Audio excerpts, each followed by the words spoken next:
Yo! So, in this video, I'll be walking you through 3 ways to instantly save time in the gym.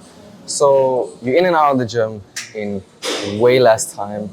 You save yourself a bunch of time so you can see more results, but more importantly, do other cool things like, I don't know, things you do like go on a yacht for the day or fly to wherever or just go out for dinner with your family, like just some cool shit, right? You don't want to spend hours in the gym. So today I'll be walking you through 3 ways to save time, and I feel like no one really talks about these. So let's get right into it. If you don't know who I am, I'm Dominic, and I'm an online fitness coach that helps career-driven, ambitious men get into the best shape of their life in the most time-efficient and sustainable way possible. Yeah, if you're busy, I got you.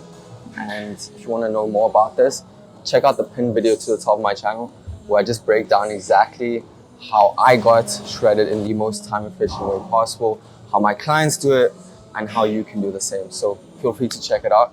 But other than that, let's get right into the video. By the way, I just wanted to touch on this. If you're still doing cardio and you don't like doing cardio, what are you doing? Like honestly speaking, I mean, I'm looking at someone doing cardio right now, and every time I'm like, if you're trying to lose weight, cool, right? But you don't have to do cardio.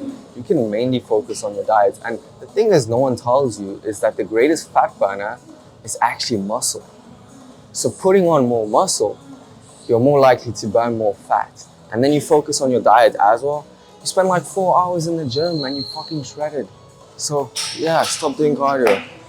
Cool. So tip number 1 is doing something called Myo-reps. So all this is, let's say you're doing lateral raises, right? I've got my 1 kgs here. So I'm gonna demonstrate with these. So let's say you're doing lateral raises, right? You're going to failure, as I told you to do always. So let's say you can't, and then you even finish with partial reps, okay? Then you drop the weight. And then what you do is you rest for like 20 to 30 seconds, okay? After that, you pick up the weights again, and you go to failure again. So you obviously go the full range of motion, and you go to failure again. Once you're at failure, you drop the weights again, and you rest again for 20 to 30 seconds, and you do the same thing again. And you do this about 2 to 3 times on top of your normal set. And now, the way you save a lot of time, so normally you do 3 sets of an exercise. Now what you do is you just do 1 set, and then you do 2 to 3 Myo-rep sets on top of that. So instead of taking like 10 minutes to do 3 sets, you would take 3 minutes and you would almost get the same out of the workout. So that's a really, really cool way to save yourself a bunch of time.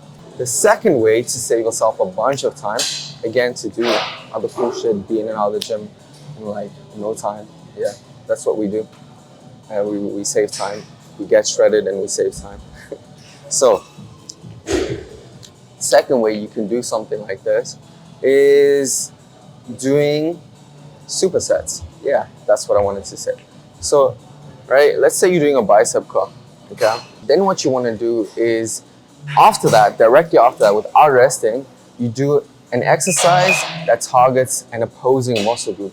So, let's say you do bicep curls, you could do lateral raises, or you could do, yeah, let's go with lateral raises again. One of my favorite movements. This is why I have the shoulders I have, right? But, okay, let's say you're doing bicep curls, right? Then you go to failure, right? As I always tell you to do. And then what you do is you don't rest, and you pick up a weight that is appropriate for the lateral raises, and you do lateral raises, right? Now you're combining 2 exercises in one, and then you maybe rest another minute because isolation exercise, you don't want to rest too long. Maybe rest another minute after that, and you get back into your bicep curls, right? And this way you save a bunch of time because you're combining 2 exercises instead of jumping from one exercise to another exercise. One thing I will say though is that you really want to do opposing muscle groups, okay? So you don't want to train the same muscle group because that's not the point of it. You really want to do opposing muscle groups. So you can train the chest and then do a row. You can, yeah, just really opposing muscle groups. You can do shoulders and then you can do something for the back, right? Really opposing muscle groups, and make sure the weight you're using It's not the same. It can be the same, but make sure it's appropriate to the muscle group. So yeah, that's tip number 2. And tip number 3, I already mentioned that a couple of times, but this is the most important one. And I feel like that's the reason most people don't actually see the results they want to see. So tip number 3 is really taking the exercises you do to failure. Yes, I know it hurts, but that's the only way you're gonna grow. So not until it fucking hurts, until you fucking can't move the weight anymore. And I genuinely mean that. So, with lateral raises again, right? They're my favorite exercise, so I'm gonna demonstrate again. So genuinely speaking, right? You do it slow and controlled, of course. But literally until you can't move the weight anymore. Like you can't move it. Even finish it with partial reps. Not like I genuinely mean that. Not until it's sore. Until you can't move the weight anymore. You see, in order for your muscles to grow, you need to give them a reason to grow. You need to put enough stress on that muscle in order for it to grow. So if you're not putting enough stress on it, you're not giving it a reason to grow, and you'll stay the same. So if you want to grow your muscles, really give your muscles a reason to grow.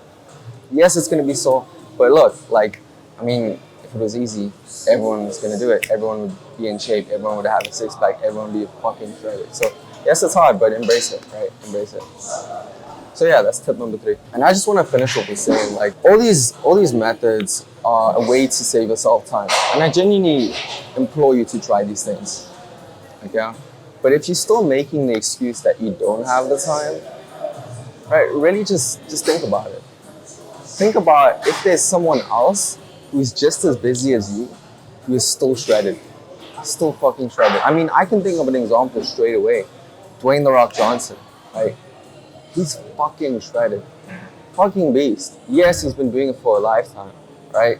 But he's probably one of the busiest dudes on the planet. Ain't gonna lie. Like, he's in every movie. He has multiple companies. He has a family. He's all over the show, but he still finds time to gym. So we find time for what we prioritize. So yes, again, I implore you to use these methods. And all my clients, they know they're in and out of the gym max an hour, right? So they save a bunch of time, 4 hours a week, they get shredded.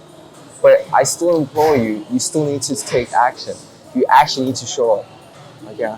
And again, if someone else in your situation, in a similar situation, or in a worse situation, is doing it, is shredded, and still doing all these things, honestly, what excuse do you have? And again, let's play this out. Like 10 years from now, 20 years from now, how does your life look like given your current actions, given the current things you're doing every single day? Are you happy with that life?